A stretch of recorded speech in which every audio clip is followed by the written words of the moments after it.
गल करनी वो ऐसा चलान ही कटिया तेरे को कार्ड लेना पहले गल करिए कार्ड ਨਾਲ चेक कराओ ना ये गल करनी वो ऐसा चलान ही कटिया तेरे को कार्ड लेना पहले गल करिए कार्ड ਨਾਲ चेक कराओ ना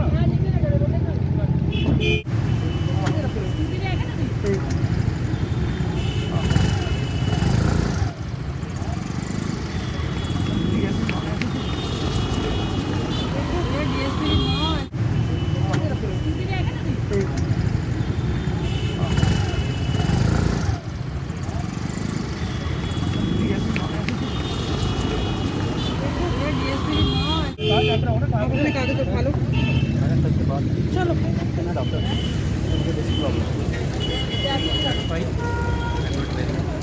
नहीं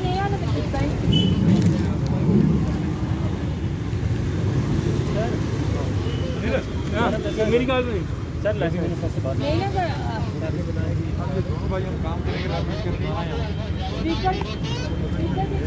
चल पहला वेलकम किया इन्होंने मेरा बाकी वेलकम मैं करूँगा आज के बाद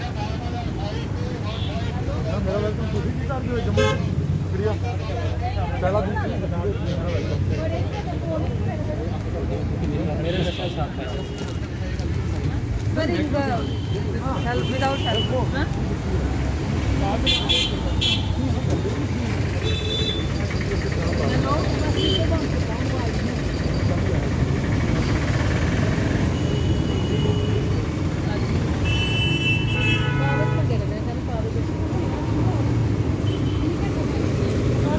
चलो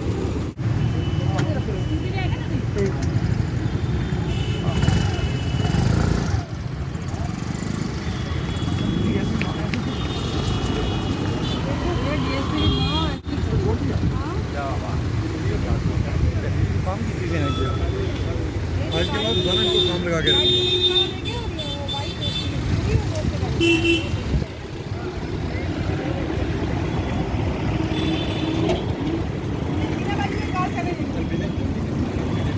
कितनी सी चीज़ से उसकी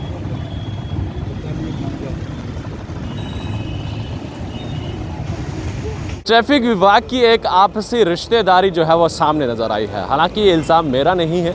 तस्वीरों में आपने ज़रूर देखा होगा कि क्या पूरा मामला था, जिसमें एक महिला को रोका जाता है और उसके बाद ट्रैफिक विभाग उसको छोड़ देता है। छोड़ा किस तरह से जाता है?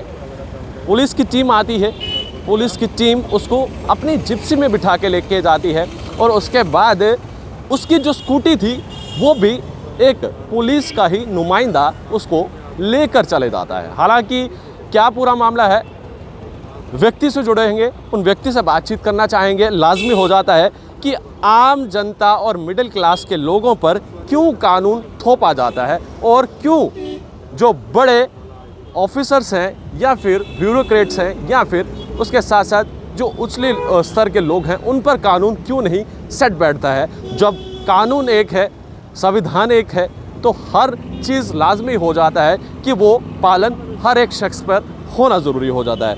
मेरे साथ आम व्यक्ति हैं, इनसे जुड़ना चाहेंगे। सर, जो आपने दृश्य हमें दिए हैं, क्या पूरा वाक़या है, क्या बातचीत है, आप विस्तार से बताएं।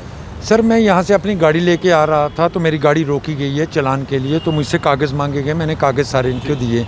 कागज़ देने के बाद इन्होंने मुझसे कहा कि आपका 10,000 रुपया चलान होगा। मैंने पूछा किस बात का? कहते पोल्यूशन ही है। मैंने कहा आपको दिया हुआ है पोल्यूशन। पहले बहस की नहीं है, फिर पोल्यूशन मैंने खुद निकाल के इनको दिया अपने इनके कागज़ों में से। फिर उसके बाद मुझे कहा गया उन्होंने अपने कागज़ों में छुपाया हुआ, अपनी जो उनकी कापी थी उसके बीच में रखा हुआ था और मेरे कागज़ बिल्कुल अलग अलग करके इन्होंने रख लिए। फिर मुझे कहते हैं आपका 5,000 चलान होगा। मैंने पूछा किस बात का? कहते हैं आपका पास लाइसेंस नहीं। मैंने कहा आपने मुझसे लाइसेंस भी लिया है। इनकार कर दिया जी, हमने लाइसेंस आपसे नहीं लिया। मैंने कहा आप अपनी चेकिंग करो खुद, देखो आपके पास लाइसेंस है। उन्होंने अपनी पॉकेट में हाथ डाले, इनके पॉकेट से और भी लाइसेंस थे, मगर गलती से जब निकालने लगे मेरा लाइसेंस भी बाहर आ गया। जब मेरा लाइसेंस आ कहा मैंने ये लाइसेंस है मेरा। फिर ने मुझे कहा आपका 1,000 रुपया चलान होगा। मैंने पूछा किस बात का? अब 1,000 रुपया चलान होगा। कहते छोटी ने बेल्ट नहीं, सीट बेल्ट नहीं पहनी थी।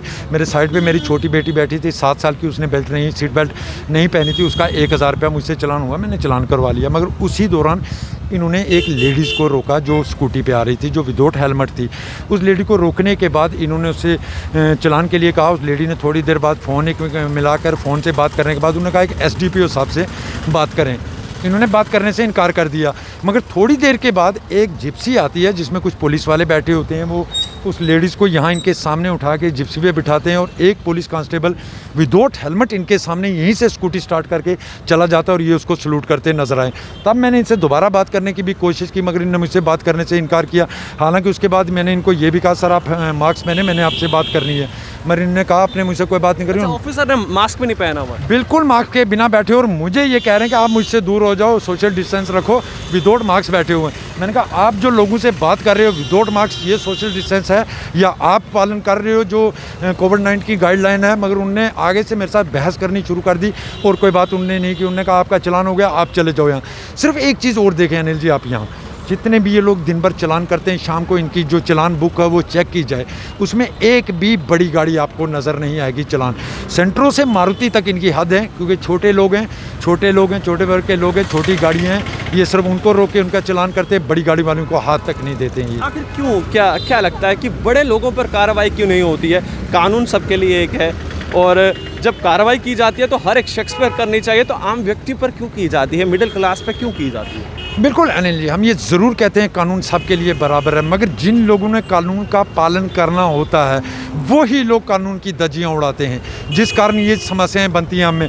अगर मैं जिस तरह कह रहा हूँ कि जिस तरह इनको कानून नाफिज करना है, या जितनी गाड़ियाँ यहाँ से गुजर रही हैं, जिनके पास बड़ी गाड़ियाँ हैं उनको कभी हाथ तक नहीं देंगे, चाहे सीट बेल्ट पहनी है नहीं पहनी है, जो उसकी गाड़ी का नंबर लगा है नहीं लगा है, छोटी गाड़ी वाले के आगे आके खड़े हो जाते हैं। ये वो लोग हैं जो खुद कानून बनाते हैं और खुद कानून तोड़ते हैं। ऐसे लोगों पर भी नज़र रखने के लिए कोई एक टीम बनाई जाए जो इनके खिलाफ कार्रवाई करे कि आखिर आम नागरिक पर कानूनी कार्रवाई क्यों होती है और बड़े लोगों पर कानूनी कार्रवाई क्यों नहीं होती है। किस तरह की मांग करना चाहेंगे एसएसपी ट्रैफिक से और एसएसपी जम्मू से? बिल्कुल अनिल जी, एसएसपी ट्रैफिक से मांग क्या, वो हमें ये कहना चाहूँगा सर, इन पे नज़र रखें और जो चालान किए जाते हैं वो चालान बुकें चेक की जाएं कि आखिर चालान सिर्फ छोटी गाड़ियों को ही क्यों होते हैं। ये बड़ा सवाल इन पर ज़रूर उठ सकता है अगर इस पर एक छानबीन की जाए कि ये सिर्फ बड़ी गाड़ियों को, छोटी गाड़ी वालों को रोकते हैं, बड़ी गाड़ी इनके सामने नज़र नहीं आती है।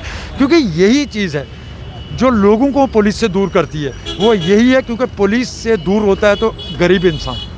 देखिए, ये पूरा मामला था जम्मू का, और जम्मू से ही हम आपको पूरी ये विस्तार से बताने की कोशिश कर रहे थे। इसी स्पॉट का ये पूरा मामला था जिसमें आम जनता की तरफ से आरोप लगाए गए हैं और एक व्यक्ति की तरफ से ये कहा गया है कि जब आम जनता पे कार्रवाई की जाती है तो बड़े लोगों पर कार्रवाई क्यों नहीं। और इसी तरह से आज ट्रैफिक विभाग पर सवालिया चिन्ह खड़े हुए हैं और कहीं ना कहीं मांग की गई है इन पर कहीं ना कहीं एक टीम गठित होनी चाहिए और इन पर जो है कड़ी से कड़ी कार्रवाई होनी चाहिए। आपको क्या लगता है, आप अपनी राय कमेंट बॉक्स में देख सकते हैं। तब तक के लिए आप बने रहे JK 24/7 के लिए। कैमरा पर्सन दीपक कुमार के साथ जम्मू से, धन्यवाद।